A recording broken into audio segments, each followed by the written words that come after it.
Ja, vi er fortsat i Islev.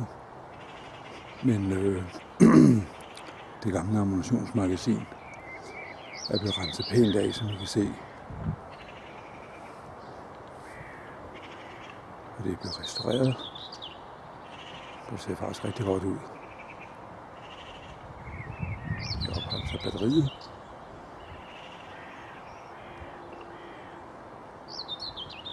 Men nu har man så meget besluttet sig for, at det skal være beskyttet.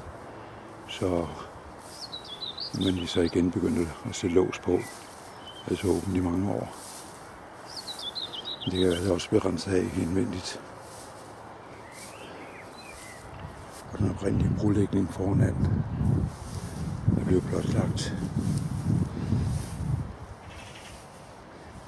Det er jo bare rigtig pænt.